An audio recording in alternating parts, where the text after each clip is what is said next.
found that with depression, one of the most important things you could realize is that you're not alone. You're not the first to go through it. You're not gonna be the last to go through it. And oftentimes it happens. You feel like you're alone and you feel like it's only you and you're in your bubble. And I wish I had someone at that time who could just pull me aside and, hey, it's gonna be okay. It's gonna be okay. So I wish I knew that. Just gotta remember. Hold on to that fundamental quality of faith. Have faith that on the other side of your pain is something good. After about a month and a half of staying in that little apartment and cleaning, I got a phone call from the head coach of the team who cut me, the head coach of the Calgary Stampeders. He called me and he said, hey, I know we cut you, but I'd like you to come back. I said, okay, I appreciate that, coach. Thank you very much. I'll think about it.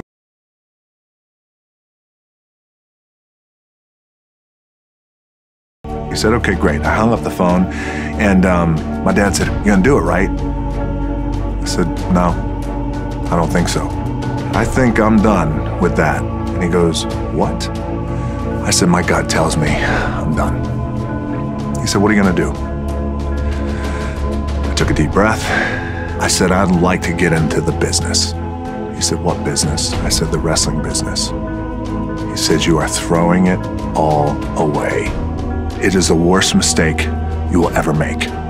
He said, you're ruining your career. I said, maybe I'll be no good. But I feel like in my heart I have to do this. And I either need you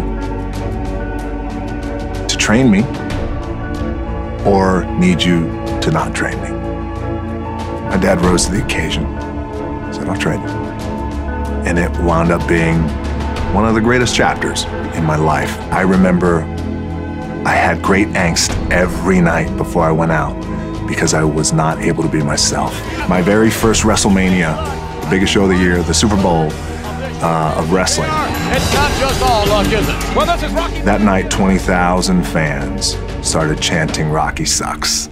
It was a sobering moment, and that was the beginning of the end of my initial run in the WWE. A few weeks later, I tore a tendon in my knee, and I was out for the rest of the summer. And I came to the realization before I went back that it wasn't me, personally, that they didn't like. It was that I wasn't being me. I wasn't being real. I wasn't being authentic. Who is this guy in wrestling who's smiling when he's getting beat? A few weeks later, I got a call from the WWE and I spoke to Vince McMahon. He said, when you come back, we could continue to shove you down people's throats, or we could turn you heel because they want to boo you anyway. I said, I think it's a great idea. And I said, before we get off the phone, I have one request. I said, when I come back and we go live, I just need 2 minutes live. Me talking to the audience live, 2 minutes is all I'm asking. He said, okay, you got it. A couple of weeks later, I came back, we were on live TV. I grabbed the microphone, fans were already booing. They started chanting Rocky sucks. In arenas across the country, I heard chants of Rocky sucks. I said, I may be a lot of things. Well, Rocky might be as a lot of things. But sucks isn't one of them. But sucks isn't one of them. In that moment, The Rock was born. And about a month later, I was the hottest heel in the company. And things were on fire. And the greatest lesson about that is be you. Be yourself. Whether it's in entertainment, whether it's out in public, whether you're a celebrity or not, whatever. And the most powerful thing you can be is yourself. I'm sorry, by 7. So whatever time my call time is, and I tell this to studios and directors and our producers, whatever time my call time, so my call time is at 7, then you back your clock up 4 hours, and then that's when I get up and I'll train twice. I'll get my cardio in and breakfast, and then I'll go hit the weights. Clanging and banging we call it. Jack and Iron.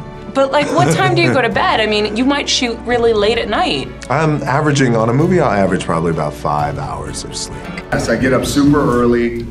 Generally, I have this thing where I like beating the sun up, not just in terms of, before the sun comes up, I have to get up. How do I do it? It's just important to find balance, and I try and do things really that I really enjoy doing. And a lot of times, you know, it's like in life, right? Life brings like drama, and you got to deal with this person, and a funky relationship here, and all these things. You try and just kind of balance them out as best I can. I got a great team around me, by the way, who really, really helps me well and allows for me to come in and work 12 hours a day, 14 hours a day, get up at 3 o'clock in the morning, send out an Instagram video where I'm talking to my cardio machine like a crazy maniac. So yeah, it requires a lot of people around me. I wanted to entertain. When I was 8 years old, I thought I was a combination of these guys. I thought I was a combination of Chuck Norris, Richard Pryor, Harrison Ford, and Rocky Balboa, and Harrison Ford from Indiana Jones. So I was like all these guys and Elvis Presley too, at 8, right? Pretty lofty ambition. Yes, exactly. So I knew at that time when I was 8, I wanted to be an entertainer, and I loved the idea of that and what it meant.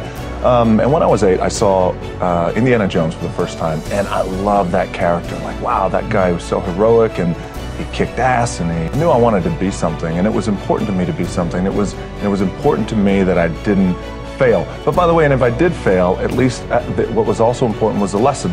And I didn't realize that until I got older, because you know, when you're in it, you're in the grind, you don't really recognize those things when you're younger, but I could recognize them now and the importance of them now. And just in terms of the drive and the determination, a lot of it was experience too. Get your ass kicked, you get back up, and you put the gloves back on and you swing away. This is my 10th year of acting. The goal was always to work in, and I started in the action genre. I love action, and I love kicking ass. But the goal was to become a better actor, and so for me, in order for me to do that, I had to work in all different genres. Sure. I wanted to explore family movies, comedies, action comedies, family comedies, mixed drama into as well. So that was important to me, was just to get better.